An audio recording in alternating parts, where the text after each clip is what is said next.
The first time he called me into his office, I thought I was getting fired.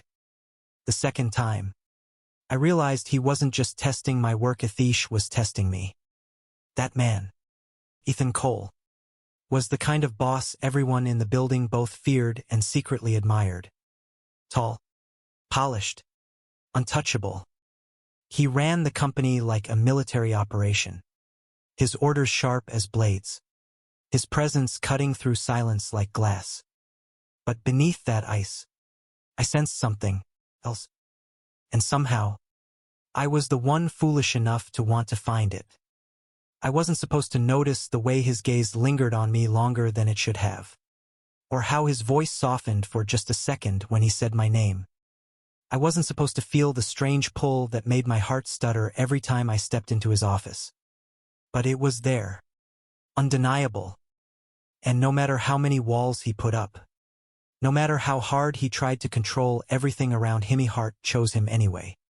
I still remember the night it all began to unravel. The office was nearly empty, the glow of the city bleeding through the glass walls. I stayed late finishing a report, my tie loosened, my eyes burning from staring at numbers. The sound of his footsteps echoed down the hall, steady and deliberate. Ethan didn't usually come down this late unless something was wrong. Daniel. His voice slid into the room like ice water, cool and commanding. In my office. I swallowed hard, gathering my things, and followed him. The door shut behind me with a soft click, the kind of sound that trapped you. He leaned against his desk, arms folded, eyes fixed on me. You've been working late a lot. It wasn't a question. I just wanted to keep up, I said carefully, watching him, trying to read the unreadable. His lips curved slightly, not a smile. Not quite, but something more dangerous. Or maybe you wanted to impress me. My throat tightened. The words hit harder than they should have, sharper than the fluorescent light above us. I tried to laugh it off, to keep the air light. Well, isn't that what every employee wants? To impress the boss. His eyes narrowed, catching mine with a force that pinned me in place. Not like this. Not you. The silence after that was unbearable. My chest rose and fell faster than it should have, the air between us thickening with things neither of us dared to say. And then, for the first time, I saw it crack in his armor. Behind his controlled mask, there was a flicker of something raw.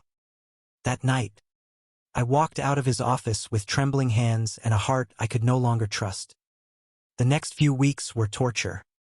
He treated me the same in front of everyone else, cold, distant, authoritative.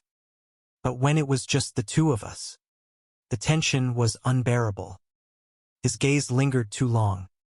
His words carried double meanings.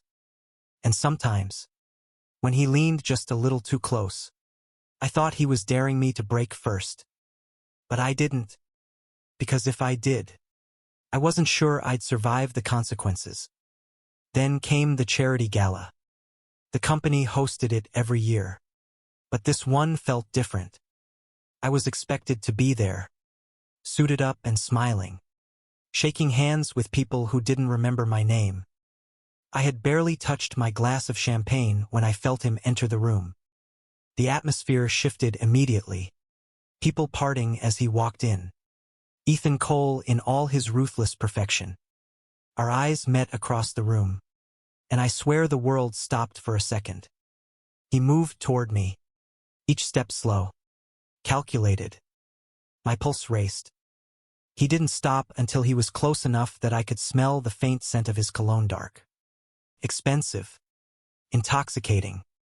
You clean up well, he said, his voice low enough that only I could hear.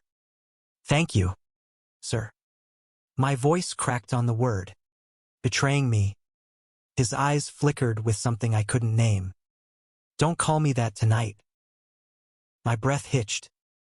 I wanted to ask him why, but I didn't need to. The answer was there in the way his gaze softened, in the way his hand brushed mine when no one was looking. For the rest of the night, he stayed near me, a silent shadow, watching, protecting or maybe possessing. And when the gala ended, when the crowd thinned and the night air wrapped around us outside the hotel, he finally broke the silence.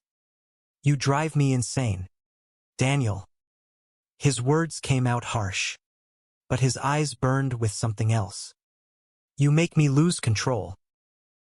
I stood frozen, the city lights blurring behind him. "Then why do you keep pushing me away?"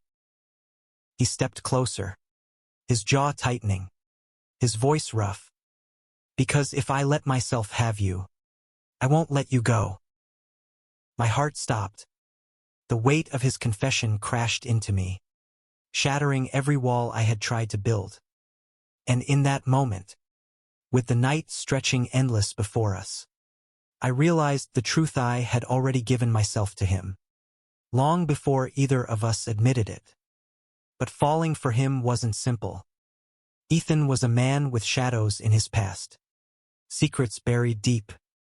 And as much as I wanted to surrender to him, I knew that loving him meant stepping into a storm. Still, when his hand finally cupped my cheek, when his lips brushed mine in a kiss that felt like breaking and healing all at once, I didn't pull away. Couldn't. Because sometimes, the heart doesn't care about reason, or fear, or the walls someone builds around themselves. Sometimes, it just chooses. And mine had chosen him. The kiss lingered longer than either of us expected. And when we finally pulled away, I saw something in his eyes that terrified me more than his coldness ever did: vulnerability. Ethan Cole, the man who ruled every boardroom with iron precision, was standing in front of me like someone who was afraid. Afraid of me. Afraid of us. "Daniel," he said quietly, his voice almost breaking. "You don't know what you're getting into."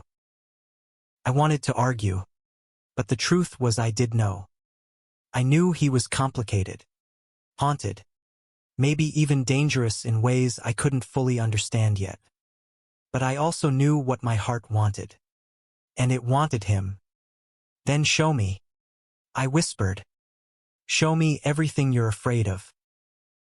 For a long moment, he just stared at me, as if weighing whether to push me away forever or to finally let me in. Then, with a sigh that sounded almost like surrender, he reached for my hand. The weeks that followed were a blur of contradictions. In the daylight, in the office, Ethan was still my boss, the ruthless perfectionist who demanded excellence and never let emotion slip through. But in the shadows, when the world wasn't watching, he was something else entirely. He was tender, protective, almost fragile. We spent stolen nights together, learning each other's scars. He told me about the father who abandoned him, the years of clawing his way up from nothing, the ruthless shell he built to survive in a world that only respected power.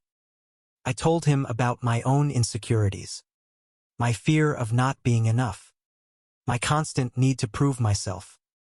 And somewhere between whispered confessions and forbidden touches, we found something neither of us expected: peace. But peace never lasts. It happened one Monday morning. A rumor began spreading through the office. Whispers that I was getting special treatment, that I'd only risen so quickly because I was close to the boss. The words stung, sharp and cruel. But what hurt worse was Ethan's reaction. He shut down. He stopped looking at me in meetings. He stopped calling me into his office. He stopped being mine.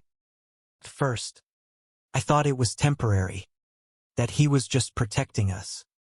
But the distance grew colder, harsher. Days stretched into weeks, and I felt like I was losing him piece by piece. Finally, I couldn't take it anymore. I cornered him after hours. The office empty, my chest burning with anger and heartbreak. "Why are you doing this?" I demanded. Why are you pushing me away again? He didn't meet my eyes. Because they're right. Daniel, you're better than this. Better than me. Don't you dare decide that for me. I shot back, my voice trembling. You think you're protecting me, but all you're doing is breaking me. His hands clenched at his sides, his mask cracking. You don't understand. If they find out, it won't just be your reputation. Could destroy you. And his voice faltered. I couldn't live with myself if I ruined you. For a long moment, the silence between us was unbearable. Then I stepped closer, forcing him to look at me. You're not ruining me, Ethan. You're saving me. Don't you see? You're the one thing in my life that feels real. Something shattered in his eyes then. He reached for me, pulling me into his arms with a desperation that nearly knocked the breath from my lungs. His lips crashed against mine. Not careful this time. Not controlled, just raw. Broken. Needing. And in that moment, I knew. He wasn't cold. He wasn't unfeeling. He was just terrified of being loved. The storm eventually passed. People kept whispering. But we learned to live with it. To let their words slide off our skin. Ethan stopped hiding. At least with me. He'd still never admit anything in public. But in private, he let me see all of him. One night, months later, we sat together in his apartment. The city glowing outside the window. He was unusually quiet, his fingers tracing idle circles on my hand. You know, he said finally, when I hired you, I thought you'd be like everyone else. Someone I could control. Someone who would play by my rules. I smiled softly. And you weren't. He admitted, his voice low. You challenged me. You saw through me. You made me feel things I swore I'd buried forever. He paused, his gaze meeting mine. I still don't know why your heart chose me, Daniel, but I'm grateful it did. I leaned in, pressing my forehead against his. Maybe because my heart saw what yours was hiding. For once, he laughed, quiet, genuine sound that melted every last piece of fear between us. And as his arms tightened around me, as the night stretched long and safe, I realized something profound.